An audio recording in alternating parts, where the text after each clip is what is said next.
For weekends, Madam Speaker, the curfew will begin at 8 p.m. on Saturdays and on 2 p.m. on Sundays and end at 5 a.m. the following morning. Just one of the adjustments being made to the COVID-19 containment measures. Stay with us for details on the other changes. Hello and welcome to Jamaica Magazine. I'm Adrian Atkinson. The conversation on COVID-19 continues in the show as we remind you of some of the measures taken by the government to contain the spread. Plus, we take you on a tour of the newly opened Harmony Beach Park in Montego Bay.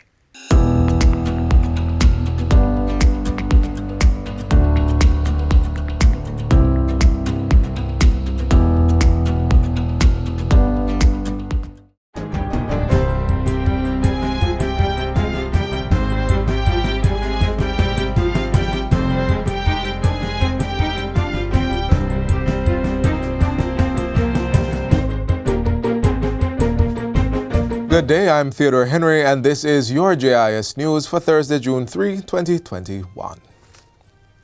The Jamaican economy is projected to grow within the range of 7 to 9% during the April to June 2021 quarter.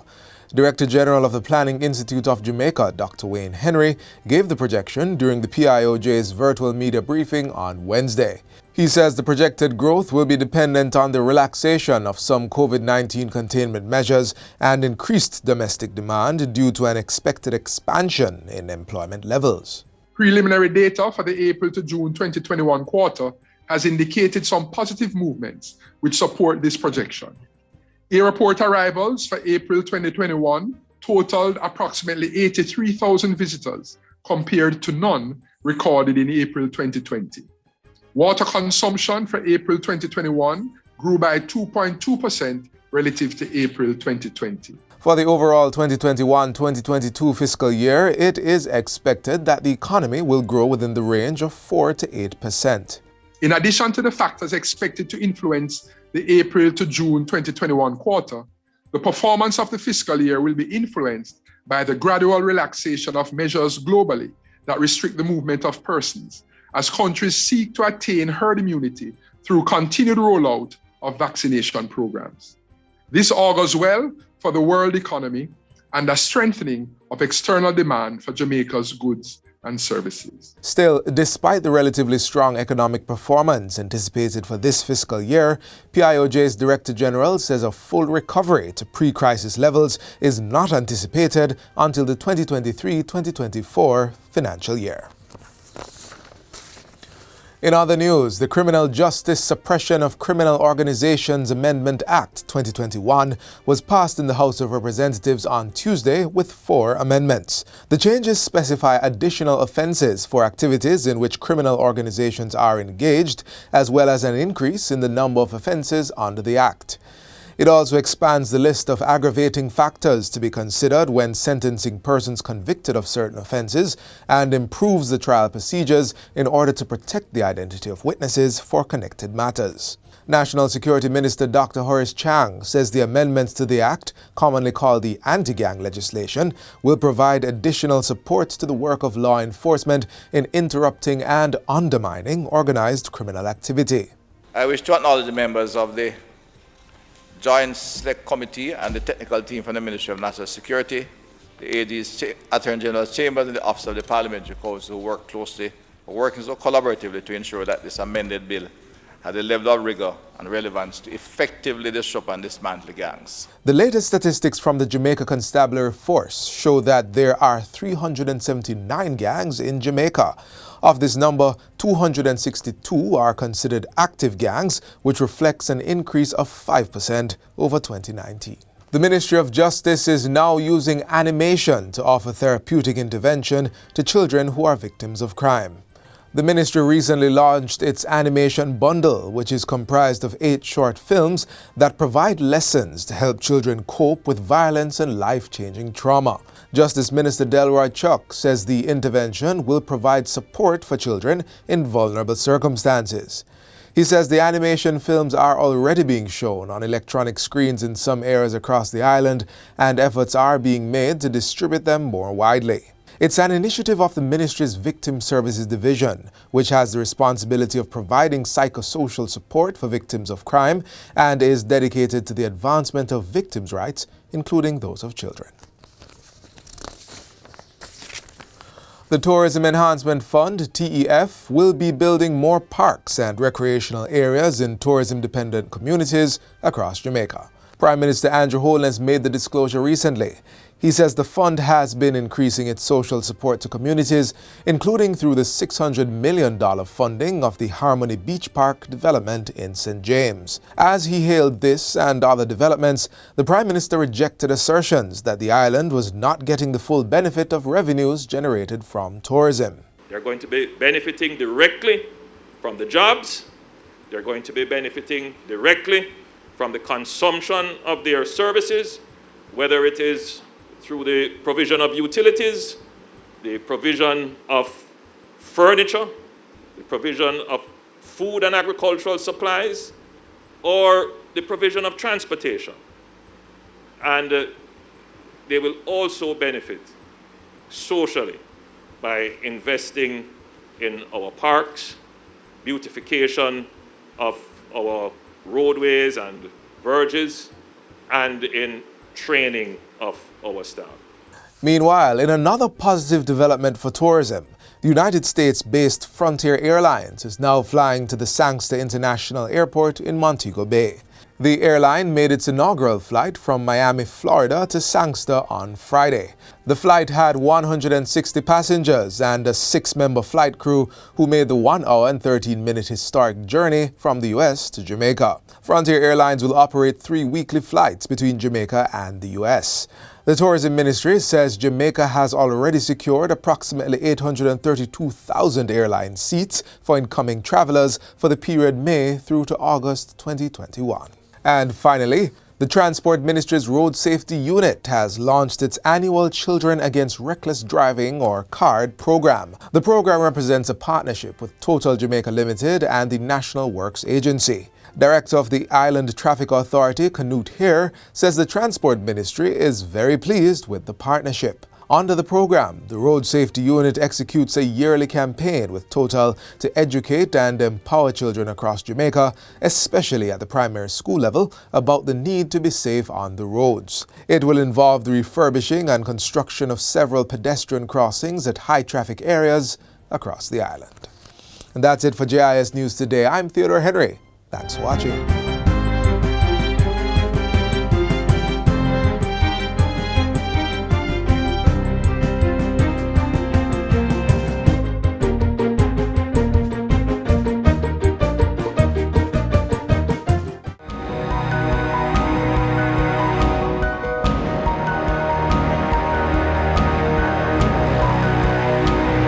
First technique that will be explained today is the technique of boiling. What we advise is for you to obtain clean water, water that you can see through. Then you would place it into a pot, you'd cover the pot and allow for it to boil. Allow for rolling boil for about 5 minutes. Then it would look something like this. Then after you would have achieved the 5 minutes of rolling boil, then you'd allow for it to cool. Then you would place it inside of another container. Use an airtight container to store your water. If the water is not used within a few weeks, be sure to carry out additional treatment of the water. That may include boiling the water once more.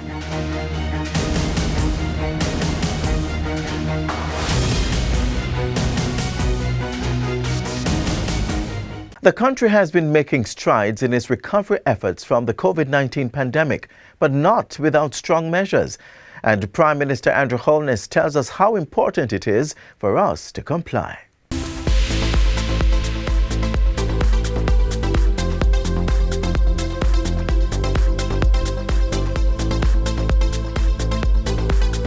The secret of crisis management is not good versus bad. It's preventing the bad from getting worse. A quote taken from Director of People Science Dr. Ken Mattis of the United States. Very timely words as Jamaica progresses through this unprecedented COVID-19 pandemic. To prevent this health crisis from getting worse, the government has implemented measures which cause disruptions to daily functions. These include partial and full-day curfews, restrictions on gathering limit, as well as the ban of social events. Even when there are measures in place, even when the government is enforcing that you can have spikes occurring,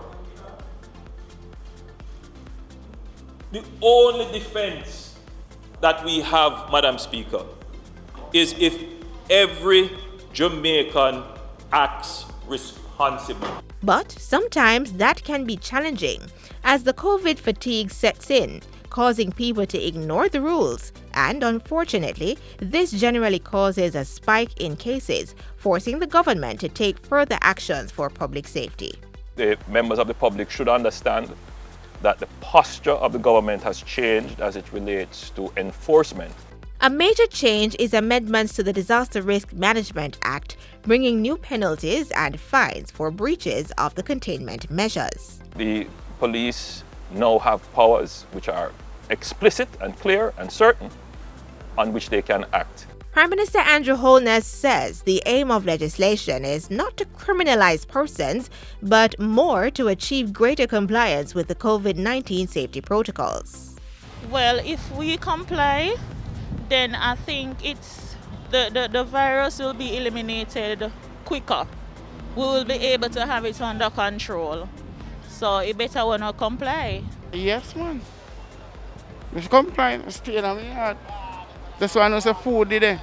It is sometimes very frustrating to see some of the persons who do not follow the protocols, because out on the road you will see persons in groups who are not wearing their masks properly.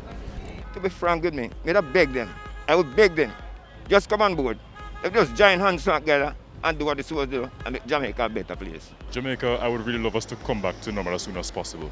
It's very important that we do all that we can, take the vaccine and such, so that we can come to some form of normalcy in the near future. If it is that we are not careful and do not continue to have measures that decrease exposure, then we can go into a third wave. Now is the time that we have to ensure that we take the precautions, that we continue to maintain our restrictions. So, until there is a steady tapering off in the numbers of new confirmed COVID-19 cases, government will continue to put new or keep existing measures in place. I have a duty and a responsibility to make sure that every Jamaican has the best chance of coming out of this pandemic alive and well. So the measures aren't designed to specifically deprive any group. The measures are designed to ensure that everyone can feel safe.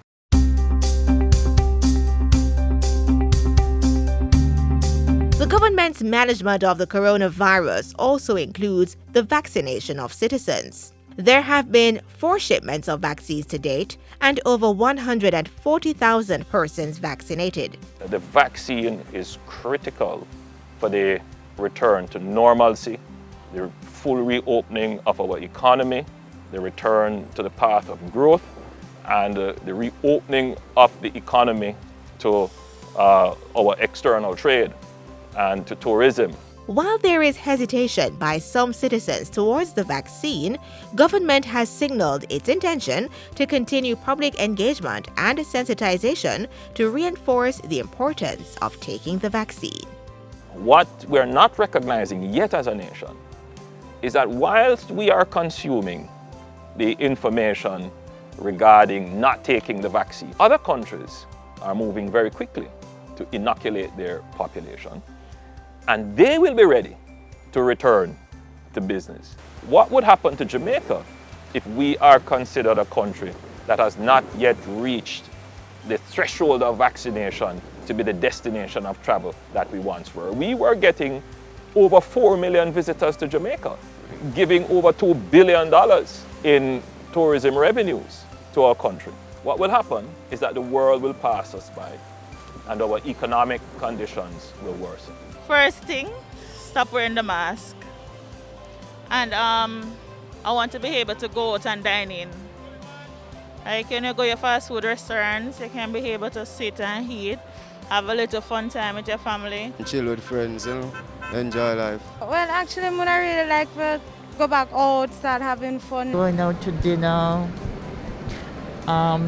just day-to-day conversing with people and just, getting back to a normal life, which I really love. I think it's very important that we should protect ourselves against the virus because it's taking so many lives, costing the country so much. So whatever we can do to cooperate and get rid of this virus, I think we should try. And so, the battle against the novel coronavirus continues. We have taken a balanced approach. You have to think of this thing as a hurricane. When it is coming, you go in and you batten down. When it has passed, you venture back out, and when you see it's coming again, you go in and batten down. And that's what we have done. We have kept the spread within our capability.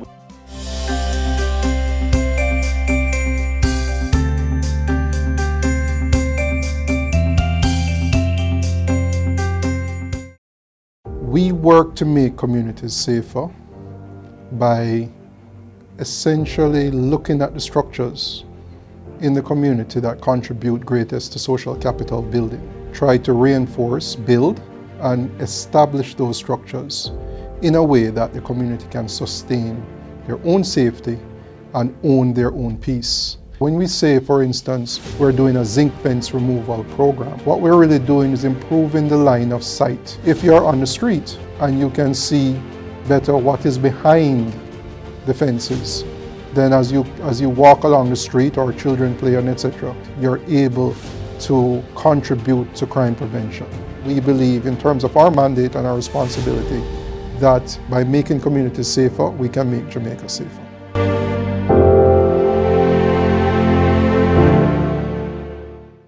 The current COVID-19 containment measures have been updated. Prime Minister Andrew Holness gave the details in Parliament on Tuesday, and we have a recap of the key points.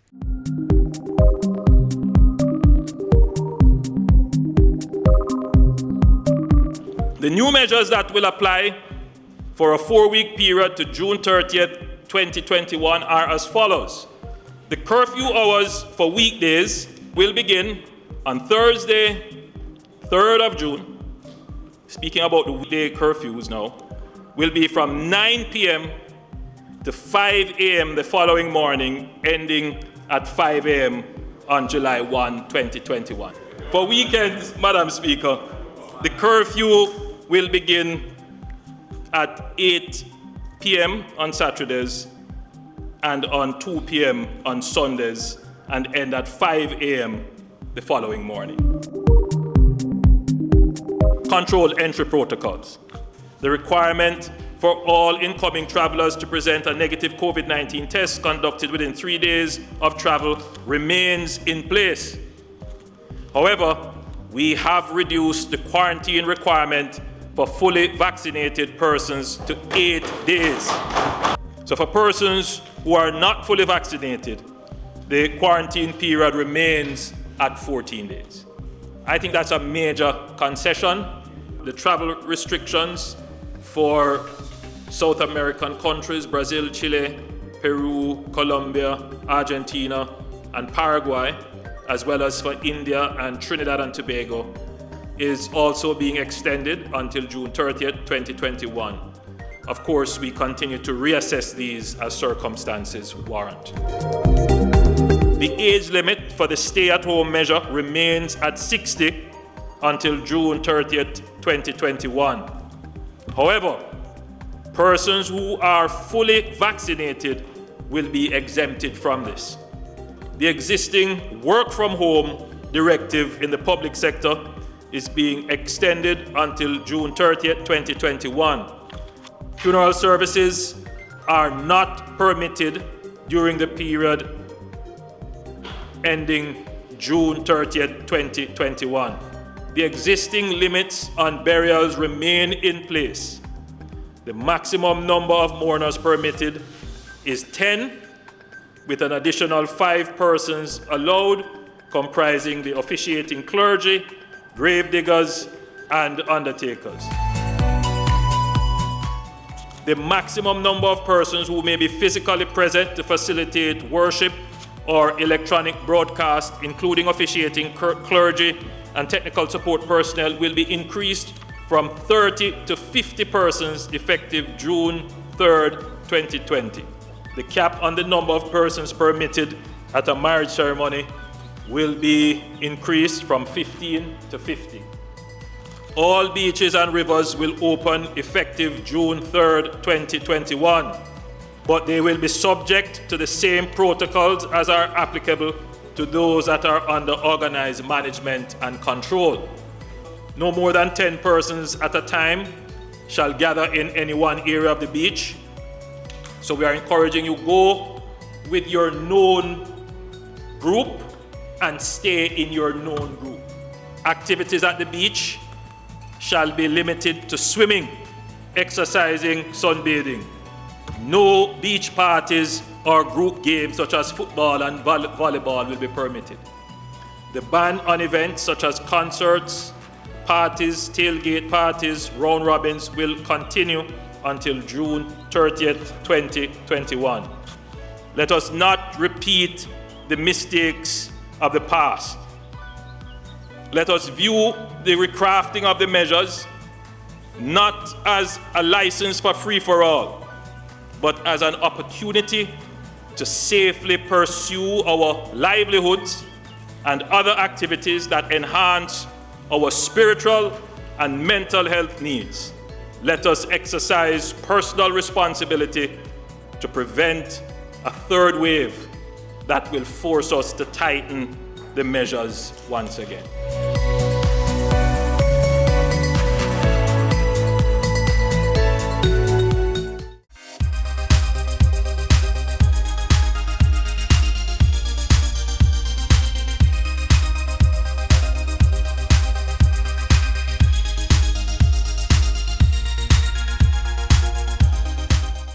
What was once called Dump-Up Beach is now Harmony Beach Park. The newly transformed 16-acre property is now a state-of-the-art multi-purpose beachfront recreational facility. Let's visit the second city for a tour of the property.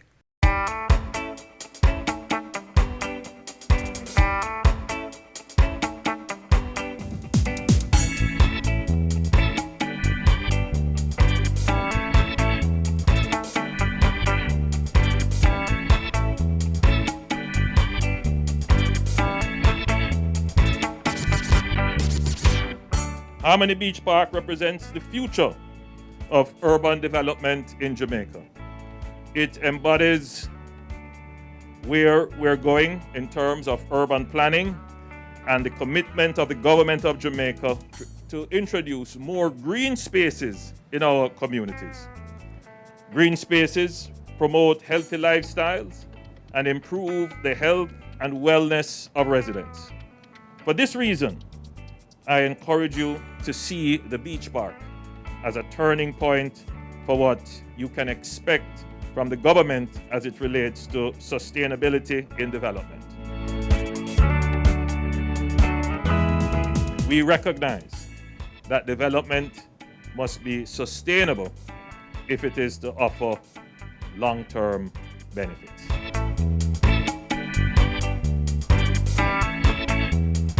We at M&M feel special, honored, privileged, and gratified to have been selected by UDC as their partner to create this awesome and immaculate park. This 16-acre property, popularly referred to as Dump-Up Beach, has been transformed into a state-of-the-art beach park. This construction was carried out in tandem with the Montego Bay Waterfront Rehabilitation Project aimed at repairing the grounds, protecting the closed harbor, Aquasol, and Gunpoint beaches. This beach park is poised to change the city's landscape and provide a world-class recreational facility with a jogging trail, soft and hard landscaping, an outdoor amphitheater, multi-purpose courts, children's playing area, food kiosk, a boardwalk, among other amenities. This augurs well for the city of Montego Bay, not only because of the value which it will add to the tourism product, but will also improve the social lives of our citizens and foster positive interactions. The opening of this park is quite timely and gives the city of Montego Bay a brand new panorama that boosts its profile as a growing metropolitan center while enhancing destination Jamaica. The TEF is very proud to be a part of this groundbreaking initiative, which will help to transform the landscape of our tourism mecca. We look forward to Montegonians and Jamaicans in general enjoying the wonderful amenities this park has to offer with relatives, friends, and visitors alike.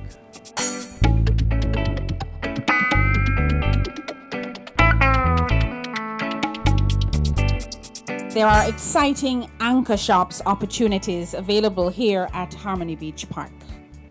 The UDC is inviting individuals to submit proposals to build, lease, and operate anchor shops right here at this beach park. Spaces will range from 3,200 square feet to 5,000 square feet. And for more information on this opportunity, I invite you to visit the UDC website at www.udcja.com/business opportunities.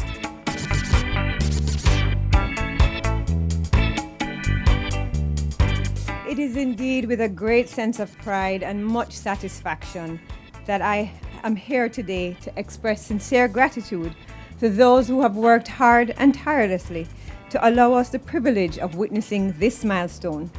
Through the numerous stages of planning, implementation, and now completion and operation, I am proud to affirm the fact that we are all part of a great initiative which has improved the physical and will shape the social and economic landscape and enrich the lives of our citizens. This project is truly a reflection of the entire corporation. I hope that you will come to enjoy this park, which is an investment of both love, time, and money in Montego Bay and in the country that we all love. On behalf of Team UDC, be assured that we remain committed to the work of making development happen in Jamaica.